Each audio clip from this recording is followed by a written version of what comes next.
De Gaulle a publié en 1932, au fil de l'épée, qui rassemblait des conférences qu'il avait faites quelques années plus tôt, quand il n'avait pas encore 40 ans. Donc bien avant l'épisode de 1940 et 1958. Il ne faut pas être anachronique. Et il insiste sur le fait que le chef, puisque De Gaulle a beaucoup écrit sur le chef, à l'époque on ne disait pas le leader encore, le chef, il trouve son énergie en lui-même, la motivation en lui-même. Elle ne vient pas d'extérieur. C'est un peu paradoxal, si vous voulez, parce que quand on dit en lui-même, pour moi, en tant qu'astrologue, je veux dire que c'est quand même lié à un programme cosmique. Mais ça ne passe pas par d'autres êtres humains, ça passe directement par le programme. En ce sens-là, le chef est une interface entre le programme cosmique et l'humanité. Je pense qu'il a bien compris cela,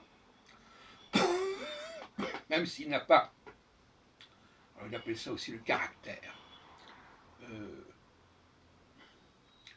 même s'il n'a pas évidemment compris que ça passait par des phases. Et c'est très important la notion de phase. Et les périodes où le chef est en pleine possession de ses moyens et peut exercer un ascendant sur ses pairs, sur des gens vivants, qui ont une certaine stature, et d'autres où il doit avoir affaire avec le public.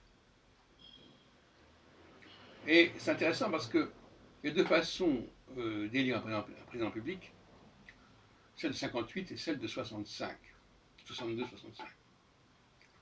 En 62, en 58, De Gaulle était déjà président du Conseil.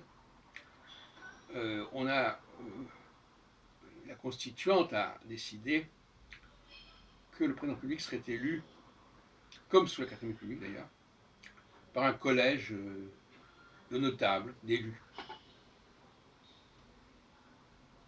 qui s'apparente plus ou moins au Sénat, quelque part, mais plus largement. Donc là, le président public est élu par ses pairs.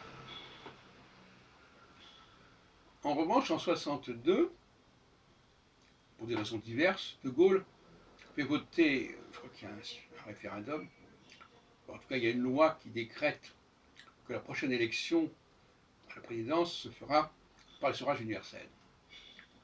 Donc un changement total. Le suffrage universel, c'est les anonymes, c'est la foule.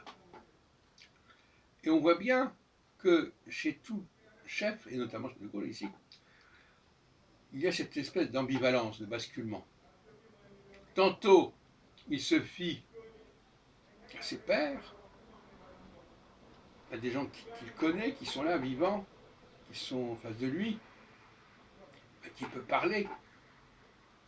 Et d'ailleurs, De Gaulle croyait beaucoup à l'énergie des locales, enfin, contrairement à ce qu'on peut croire. En tout cas, dans certains de ses textes, notamment en 1932, il fait l'éloge de toutes ces forces qui sont réparties à tous les niveaux, avec lesquelles il peut travailler. Et puis, finalement, il bascule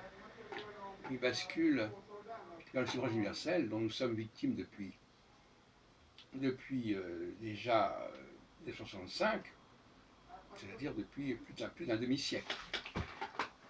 Et donc, il y a là cette ambivalence qui parfois déconcerte, parce qu'on se dit mais comment se fait-il qu'il n'a pas les mêmes positions, etc.